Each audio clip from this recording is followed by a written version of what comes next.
Yeah, I want to I record want this whole to say, process. I want to see if he's gonna. I want to see. Yo, hey, Max. Yo, I can't lie. I low key need you for this. For my assignment, Miss Gibson's class. I'm gonna need you to come in, and I need a statement from you. I need you to know for yourself. Okay. I'm currently filming right now. I just need like a 2 minute like little interview, please. I would really appreciate it. Ask her if I can get much. Yeah, bro. You'll just get marks for it. It's not a big deal. We'll give you marks for it. We'll give you marks for it, Max. I promise. No, we'll give you a mark. I'll tell her to give that you only did it for a mark. Welcome to the podcast. Say hi, Charles. Say hi, Gabriel. We're live. Yes, we're live. We're live. Yeah. Uh-huh. So, Yeah. CPS. Okay. Gabe, you can go first. We got a bit of time now. Now that Max is taking his minute. So let's get us started here, Gabriel. Let's get a piece of information from you. So, CPS, huh? Is it good or bad? That's the question. It's a great question. So, CPS, as we know, is Child Protective Services. Now, Right? throughout Canadian history, they were not necessarily the most reliable people and the most reliable service. A great example of this is the 60 scoop. I mean, Right? a lot of Indigenous children's really got messed up on that. They got Yeah. done really dirty. You know, it was I very mean, a hard ton for of them getting taken away from their homes and not being able to have that provisions and the like the cultural importances from their parents that they would have gotten. yeah. I mean, they lost touch with their bloodline, their family, Right, with their their culture. heritage. Exactly. Yeah, they don't. They feel like they don't belong now because they were stripped of that. It's It's so it's tragic. it's really tragic, yeah. Okay, but let's go back and let's look a bit at the history and the significance of CPS right now in Canada. Okay, so pretty interesting, but CPS started in 1974, so this was after the 60 scoop, and I'm just going to assume here, don't know this for sure, but I'm just going to assume that this was created to protect those children who were wrongfully taken from their homes or who were in awful environments. Instead of just taking all the Indigenous children away, they only took the ones that were in bad care. You understand? You know what I mean? So it turns out I was misinformed. I You're thought it was misinformed. CPS that did that. Oh, no, no, That's no, no, really no. interesting. Yes, they started in 1974. Let me look at one of my beautiful sources here. I did not know that. Let's That's go to fair. let's go to, you know what? Let's just do this really quickly. Let's double check. Who was When responsible for the when scoop? was CPS created? Let's look at this. 1974. Okay, now who was involved with the 60s scoop? 60s scoop involved the mass removal of over 20,000 First Nations, Métis, and Inuit children from their homes by child welfare authorities between the 1950s and the 1980s. So I guess it was child welfare authorities, but it wasn't the CPS as we know it today. So that's interesting, you know. So, but it did carry on to the 80s. So the CPS did get involved then, surely, There right? might have been a point, but I guess that for them it probably was the turning point because 74 they had 6 years to make that change, and around that time the 60 scoop had completely ended. So, in all fairness, I believe that they were doing the right thing by completely helping. But without a doubt, there were probably a lot of people that created and upheld the 60 scoop, which was the reason that CPS was made. They probably caused the 60 scoop, then realized that they made a mistake, and then they went to go and create CPS. That's just my theory, though. I don't know who exactly is in charge of. So they're not entirely Right, guilt free. right. Mm. But I think that So they're trying to atone for their sins, you know. how much government involvement was in the 60 scoop? I think it's a fair share actually, as it says here. Really? It was from Child Welfare Authority. So if Child Welfare, it was the federal government actually. The federal government Oh, originally handled the welfare through the Indian Act. Provincial governments carried out apprehensions through provincial child welfare agencies. Specific programs were even established to promote these adoptions. For example, Saskatchewan's Adopt Indian Métis AIM program was launched in 1967 to place First Nations and Métis children with white families. Wow. But now, if I look at my notes here, it also says that. Where did I have this piece of information that I was going to read off? Oh, right, yes. I didn't think this was super, super important, but the services now for CPS are all run provincially, so it's not the federal government. So each province and territory basically operates their own CPS. So the system, the rules, the investigations, and the services are actually all variable across Canada. You know, that's very interesting actually. But what are the pros and cons to that? I would have to say the pros and cons being that like maybe I don't know if there's many cons. To be honest with you, the only pros I can think I of would is the fact that there's more rules pros are involved. You know, yeah, the federal government wouldn't be involved, so there wouldn't be a repeat of last time. exactly. Yeah. And Not to mention but I like do see a con that what if some of the indigenous children's perhaps moved and then their home is in a different province? What happens then? That is a worry, to be fair. I think the biggest thing is the fact that with each province, there is a different type of indigenous culture of people that lives there. So in, for example, like there's Métis and the people of Mississauga who all live in like Ontario, but then in BC they have, I'm not 100% too sure if that's the Wigwams or Ojibwe. I believe North Ontario or even Manitoba is Ojibwe too. I'm not 100% on that, but I believe that because they have all of these different systems for the different provinces, that they can kind of like atone for how the indigenous people how they handle their own children, right? That could be a big pro towards provincially being ran opposed to federally. Maximus, I'm gonna call you back. Join the Discord, buddy. We need an interviewer. We need some. You're not at home. When are you getting home? Later. Okay. Let me know when you're gonna get back on later. I'll get a quick interview from you. All right. Love you. Yo, Love you. Yeah, I know. I've heard you. Oh, you've been able to hear us? Nice. Do you have any input on that? Yeah. Not currently. Not currently. Well, like, what do you believe? Like, how do you think about the provincially ran services in Canada for child protective? Like, do you think that it's good that it's ran provincially? You think No, it's dude, bad? I don't know what you want to say here, man. Just give me your opinion, man. Anything counts, you know. Like if it just means like, you know, it's nice that the people in a certain part of Canada are, you know, treated differently because they might go by different rules, right? Like somebody that's Ojibwe or somebody that's Mohawk in Quebec, they go by different rules. So the provincially ran CPS can handle these people in different ways. Do you not feel like that's a good thing? Yeah, they That could could also be definitely very, be a pro. Yeah. It's definitely a it big could pro. be both. It's double. But It's a Gabriel, double edged. it is a double-edged sword because Gabriel had a good point where if somebody basically migrates from provinces, they might lose that what made their people special. Not only that, in some like for CPS, some of the laws between provinces can clash. Yeah, that is true. That is a big factor. All right. Well, I guess since we're waiting for Dante, Charlie, do you have anything you'd like to talk about? I do. Okay, let's hear it, man. I got a couple facts to share. You got a couple facts? These are facts I'd like I to got a hear, man. couple facts to share. Yeah. So when you're looking at child protective services in Canada, the Okay. numbers are actually pretty shocking. You know, people like to hear numbers, so Yeah, let's hear talk some about numbers, man. So Indigenous kids in Canada make up less than 8% of all children in Canada, but they're over half the kids in foster care. So 8% of all kids in Canada are Indigenous, but they make up half of all the kids in foster care. I actually did see the statistic. I think it was actually Yeah. closer to 54%, which is insane. That's why I said over half. Thank you very much. Yes. Okay. Yep. You're right. My bad. Well, here, let me tell you something, Charles. It's actually 41.8% First Nation foster children per 1,000 children. That's not percentages. Sorry, my bad. Okay. It's an actual number. 33.5%. Or 33.5 of these children, of these 1,000 children, are Inuit. 14 are Métis, and there's only 2.3 non-Indigenous children per 1,000 children. But are these numbers due to the 60 scoop, or why These are these recent. numbers? This is from a 2021 survey from all through Canada. Wow. But Right. is it like, well, why are these numbers so high? Is it like trauma? Are the parents like so traumatized that they're not going to be able to raise their kids well that they'll rather send them to CPS? Or what's happening? Why are these numbers so staggering? That is a good question. Charlie? That's do a you good have an question. Yeah. No, I don't, but I've got something to add on to that. Okay. The numbers are only raising in recent years. In 2011, the percentage of Indigenous children in care was actually 47.8%, and then in 2016 it went to 51.7, and then the latest data I have here is 53.7. So it's gone up around 2 to 4% every 5 years.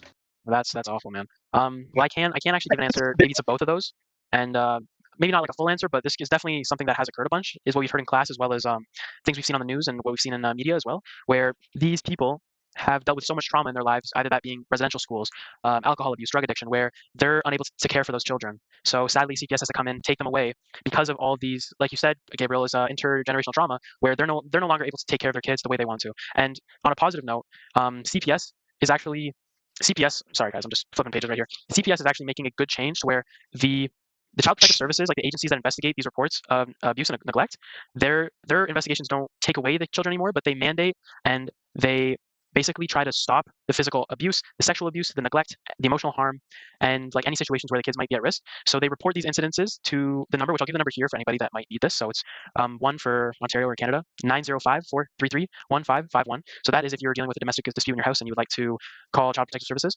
So I really do think this is a good thing that they're doing is they're trying to pretty much pull away from completely taking these kids away, pulling them away from their families, but to try to fix the bonds and fix their family dynamics and whatnot. But yeah, those are great points, and yeah, that does contribute a lot to these numbers being so high. But there's also a number of other factors already that I think you might have overlooked a bit.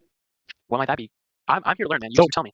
yeah, of course. So not only, of course, they did a lot of the intergenerational trauma does play a big factor in this, but there's also many more. Like for example, in CPS, they usually like trigger in unsafe housing conditions, correct? And like food insecurities and things like that. Yes. Well, in Indigenous communities, numerous times they receive they're underfunded in the services and where they are. They're really underfunded. They don't have their lack of clean water. Everything is very expensive where they are. Yeah. Even though they don't pay taxes and stuff, everything is still very expensive for now. And especially because indigenous people are far more likely to live in poverty. Yeah. That also plays a big factor. Absolutely. What else here? Sorry, I'm actually flipping pages. I did actually write notes. Not only that, there's an over bias for the indigenous people right now because, as we know, because of the 60 scoop, there's a lot more people in CPS that target indigenous, not target, but investigate more rigorously in indigenous cases and things like that. Mhm. So there's quite a number of issues. Right. Oh, as Yeah. well as their land displacements and things like that. They also lose not parenting knowledge, cultural knowledge and things like that to help in their ways of their community. Right. No, that is definitely that's a big But case. I still believe these numbers are really, really high. So there's still, I think there's still a problem that needs to be solved. Absolutely. Yeah, I think I'll piggyback a little bit off of Gabe here. I think one main factor is underfunding. Since I'm a facts guy, I've got another fact here. In 2016, the Canadian Human Rights Tribunal found that Canada was underfunding child and family services on reserves. This means families often receive fewer prevention and support services compared to the other communities. Okay. That is, So, that's rough. yeah. Now, What do you think about that, Gabe? Yeah, I think it's not gonna lie, I did not hear what you said. I was not paying attention. Don't worry, here, I'll repeat it for you. Yeah, repeat it. I can I'll repeat it. Give Gabe 1 second. Yeah, repeat it. Go ahead. I'll repeat it. Yeah. So in 2016, the Canadian Human Rights Tribunal found that Canada was underfunding child and family services on reserves. This means families often receive fewer prevention and support services compared to other communities. Okay. There's no other way to say this. I just think it's horrible. These kids aren't being properly taken care of. They're not getting the services they need as they're growing up and they're becoming more mature. They need more things in life. If that be education or extracurriculars, like they don't get those types of resources like suburban areas would in like Whitby, or if you go out to Pickering and Ajax, they have a lot of these services. Like if you were to pick up a sport, they don't have a lot of those opportunities out there because they're further away. So I just feel like it's definitely a bit more of an underdevelopment, more so than it is. Like they need to prioritize the children more so than they do their own requirements, because it's sad that you see on a lot of these reserves there's a lot more of a priority for adults and having entertainment for those. That being like you can even say like a casino, or there's more liquor stores than there are arenas and sporting good places, whatever. They just aren't being taken care of as the way they should. Children need children need these types of resources to grow and be strong. And when they don't have these, they turn to these adult industries. They gamble more or they're drinking more, which can lead to these issues that we keep seeing. So I definitely think that they need to be funded a lot more instead of funding going places it doesn't deserve. Like we shouldn't be taking millions of dollars and putting them into cameras to view and to watch the people more. We need to focus and prioritize the children of the country because they are the future and they deserve the most. I think it seems like government has a really bad spending problem. They need to learn how to budget more. Yeah, money to this country, money to that country. We need money for our country, right? Yeah, we really do. It's upsetting. But I do have a question. Is the CPS nowadays at least taking better care of the children? How is the quality of care that they're receiving in the foster homes? The system. I didn't get a direct quote, but I had a conversation with one of my mother's close friends. She used to be a social worker for a bit, and then she moved on to teaching. She helps teach. She's an EA, so she basically helps take care of the children who have special needs, which is a wonderful job. I'm really happy for her. She had like basically said that it was very sad seeing these like children are growing up with houses of hoarders and like they're not being properly taken care of in the way they should. So kind of like I said before, they're trying to avoid foster care if necessary. Like if the house is so abusive that nothing can make a change, then obviously these kids go into foster care. But a lot of child protective work and being a social worker, they basically focus more on family support, and then they prevent and they monitor rather than removing the children from their homes, because they want these children to grow up with the culture of their family rather than the culture of 4 different families while they're in foster care. Yeah, well, I feel like that should be encouraged. No? I feel like that's, right. Yeah, it should definitely be. Yeah, absolutely. They're better in this sense. Okay. So I've been asking you guys to ask questions. Now I kind of have question more so of a statement. How do you guys feel that foster care or CPS, how do you think that works in the long run? Like there's been many children that have gone through the program and they've grown up. How do you think foster care kind of affects these people as they grow up? I'm curious to know what you guys think about that. Partly depends on the quality of the care and their new parents, their foster parents. If they grow up with good people, then they should. They might if they're indigenous, if they are part of the indigenous communities, sure they may wonder where their heritage. But I assume that good and moral parents would try their best, or foster parents try their best to assimilate their child and try to connect them with their roots, while also showing them the beauties of their own culture. Absolutely. So that's great. If they have good moral parents, yeah, things should turn out fine. Turn out great in the long run, actually. But as we know, with human beings, that's not always the case. So if it grow up in a not so good and moral household, it won't turn out pretty. They could grow up depressed because they're not connected with their heritage and their roots, and they will kind of feel like an outcast. That's absolutely true. I did from personal experience. I knew somebody who was in foster care, and she had said that she doesn't really get a lot of the care that she believes that like she hears a lot of other people getting. Like she's placed in bad homes and she has to move a lot. So that is true. If you don't have the proper care, like the people that are working in these government services aren't giving you that care, you definitely can have it harder and like have less good experiences as you grow up. Charlie, do you have an opinion on Yeah, this as well? but not just this government services. It also depends a lot on the quality of the foster parents as well. That is, yeah, absolutely. That is true, Yeah. right? Also, Gabe, You know, just I the mic next time. Sorry. All right. yeah, can't really hear you there, Gabe. Anyways, I think in the long run, CPS can play a big role in keeping children safe. Yep. The system can step in, place children in foster care, maybe even sometimes help families with like support, like counseling, stuff like that, or like addiction treatment. Yeah. Absolutely. But on the other end, I feel that children who grow up away from their families, they might experience like challenges with like identity or like attachment, or even like mental health maybe. Well, we had sorry to interrupt, just really quickly, Yeah. like, just hit a point when we were talking about that, or when we watched that documentary from Drew Hayden Taylor, which was very well done. He talked about pretendians, and there was a gentleman who unfortunately had to experience this type of stigma growing up, where he didn't know who he was, and he had a lot of identity problems. So you're right, though. That is a very hard thing when you grow up. Yeah. So these children can feel a loss of connection to their culture or community. Right. Yeah, and it's just sad to see because there is. I do feel a little bit sad that to belong to a particular culture, you must be born into it. I don't know. Maybe that idea just kind of doesn't sit kind of right with me. Well, I couldn't agree more with you. It's sad seeing that, like, just because you grew up in the city as an indigenous person, you can't, like, they don't accept you as easily as they do with other people, right? Like, but Yeah. I don't know. I just feel like there's a bit of discrimination when it comes to that. Maybe not as much as white people have discriminated indigenous people, but at the same time, these people are just trying to be there to learn. So I feel like it's an issue. It is their choice at the end of the day. So respect their choice. Although it doesn't sit right with me personally. It is their choice. So we gotta respect Absolutely. it. And sorry, Charlie, I'm just gonna steal your thunder really quickly. I did get a fact. I did get a fact here, and it sadly says that a lot of indigenous adults that were under government care as children, they had much higher rates for homelessness and other social challenges later in life. Social challenges being like identity problems and therapy, as what we've talked about. Like, what about suicide rates within the indigenous community in CPS? It's a good question. I don't think I've looked at that at all. Because that should give us at least if they turn out homeless, then that could be like financial problems and the care not them not learning financial skills. Let me get a perspective on that. Rates, and then we definitely know it's because of Here, I've already got it up. You already got it. You can see the punch. All right. What do you got? Yep. So indigenous people in Canada actually experience significantly higher suicide rates than non-indigenous people. Inuit people have a 6.5 times higher chance of suicide. First Nations is 3.7 times. Métis is 2.7 times higher. What is that? Is that in Canada overall? Check. That's Canada. That's Canada overall. Yes. Check CPS specific. Like if they grew up in CPS, because then that should tell us more about like the emotional side and the emotional like support that CPS is giving to these children. So if it's high there, then we have a much bigger problem. Yeah. Absolutely. I totally agree. But no, I kind of wanted to pull back really quickly. I know we're gonna like kind of talk about these things for a little bit longer, and we're gonna wrap up a little shortly. But I just wanted to say that kind of going back to the children being placed in other homes, like outside of their culture, I have a tidbit of information here that it says that Canada is starting to shift towards Indigenous-led child welfare. So the federal and Indigenous governments have worked to transfer children to Indigenous communities so they can grow up not dealing with appropriation, which I think is a very positive thing, which is a great step in the right direction, versus like somebody that is Indigenous wanting to know their culture being taken out of it versus being placed in with a home in their own community where they're able to grow properly, right? But yeah, I forgot. Did I say the statistic or no? Did you? Look, am I just time wasting? I don't know. Charlie, did you have actually, you know what, guys? I just wanted to shed some so there's a bit of good news where there's actually been 8.5 billion First Nations $8.5 billion towards First Nation child welfare. So that there was an agreement in March. 8.5 billion? Yeah. So that is they need 8.5 billion for. Okay, Gabe, we just said there wasn't enough funding. Now there is, okay? That's way too much. They don't need 8.5 billion. Gabe, way more problems than necessary. Gabriel, do you know how much was just sent? Obviously, much respect to the soldiers fighting in Ukraine, and to the people involved in that. I'm very sorry about everything that's happening. I hope that they can make it home safe. But I'm pretty sure our country sent like $10 billion to them. Yes, I completely disagree with our foreign policy. Of course, this is a tragic thing, but $10 billion? Are you kidding me? On a country that is not ours? What the fuck? So it is good to see them making that change where 8.5 million is going to the First Nations.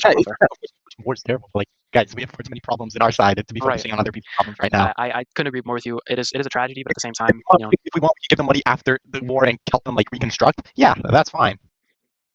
No, it's a good point. Anyways, back to CPS. How do you guys feel about that? They're getting new funds. I know we were just complaining about it a little bit ago, the fact that they haven't been getting these funds that they deserve. So you guys feel like this is a good change, or do you feel like it might be too much? How do you guys feel about this? Okay, 8.5 billion is a little too much because I don't think we should give people that are struggling and recovering financially $8.5 billion. That's a lot of money. A lot of money. I think start a little smaller, teach them how to get money, and then progress. So I just wanted to say this. I'm kind of like Jamie from the Joe Rogan show, but I just want to say this, that $8.5 billion was sent just towards military assistance in Ukraine. So the same amount of money that was sent for the child welfare in Canada was sent to support war. It was $25.5 billion total for all the money that has been sent overseas. I think it's a little too much. That could fix like that's actually crazy. It is. That could fix so many problems here we have right now. Oh my god, no wonder. I mean, holy shit. Our government has a really bad spending problem. Yeah, and there's also that new agreement with China with their EVs, but we don't really need to get into all that. Economically, we'll see how that goes, but yeah, economically that could be a good thing because yeah, it would be nice to have a fallback trading partner. Right, but at the same time, it's a government that's ran by communism, basically. So yeah, it's kind of hard to look at them and be like, oh, they want our best interest, right? But we're not going to get into that too much. I also want to talk about. I think we should use each other endlessly. Yeah, of course. Not go into that deal stupid. Yeah, absolutely. But okay, now let's look at this other thing. So there was a audit in Yukon.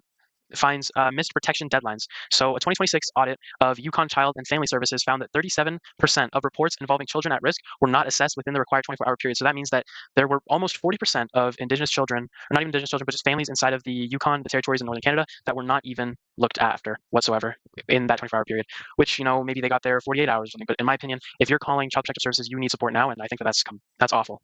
Yeah, that's outrageous. It's ridiculous. Okay. How was this before the funding or after? That's a good question. I think this may have been before that. It just says in 2026. I'm assuming it would be before March because you'd think that they've solved a lot of these problems after the fact that they've collected $8.5 billion. But who knows exactly, right? It's hard. I think Max is joining soon. We might start to wrap up here.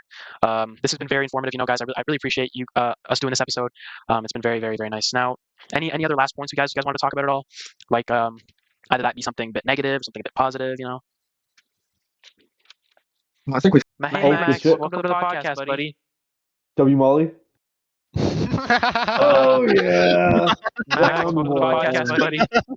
Oh, Wagwan, crony. Welcome to the podcast, Max. So I got a question for you, buddy. This is about CPS, okay? CPS. No, CPS. I think it was a letter. CPS. Dante said the same thing. All right. So Max, question for you, buddy. When do you think a report should be filed for CPS? Yeah, like at what point do you think a child's safety needs to be Any day now. Oh my god. Anyways. Oh my god. Yeah, Answer. I'm concerned to be reported to CPS as soon as there's reasonable suspicion that a child may be experiencing abuse, neglect, or exploitation. You do not need proof of abuse.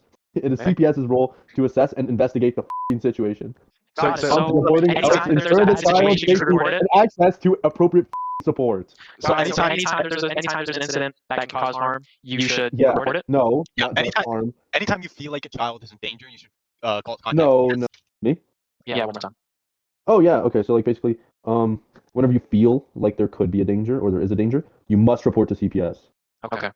So you don't technically need proof, but if you see something, it's their job to provide proof. It's it's CPS's job to find the proof, but your job to assess the danger. Just be like, hey, that might be dangerous, and then you maybe no kids should get hurt today. Someone call CPS. That makes sense. Could about that needs. Yeah, there's tons of improvement. There's tons of improvement that needs to be done towards CPS. But absolutely. Right now, it's not too bad. Not too bad. You've heard it here first, folks.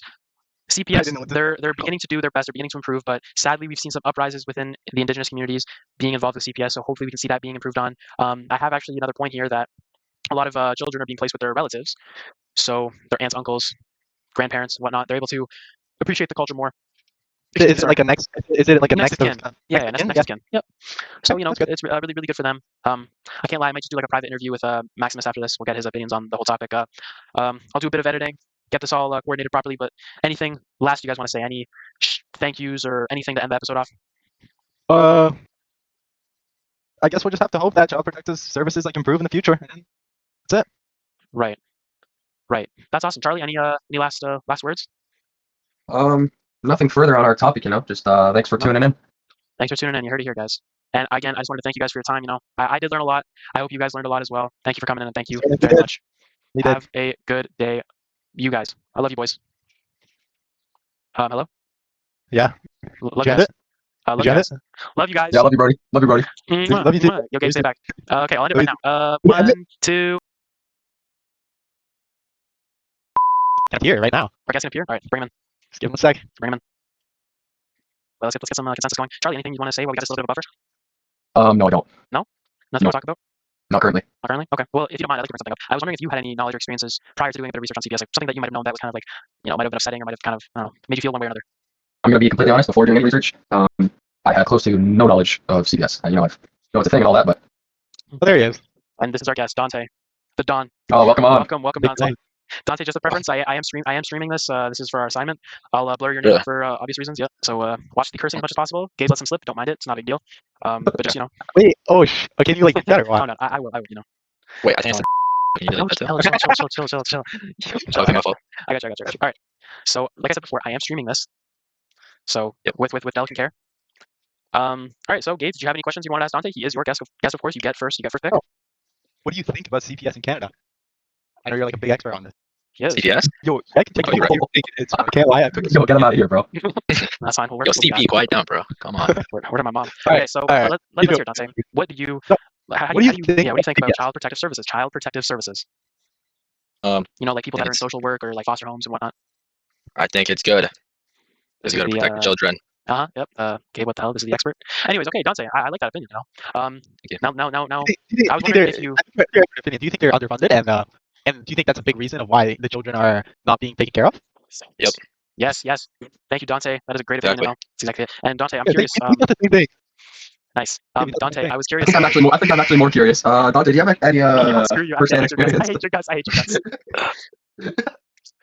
Any first experience? Charlie, that's what I was gonna say. I was gonna say that you look. Do you have any first-hand experience with CPS? No, do you have any like first-hand experience? Like, do you know anybody that might have been involved with Child Protective Services whatsoever? No, I don't think I do. Do you have any like Um, opinions? Like, did you know about the 60 scoop? Like, I thought you were an expert on this.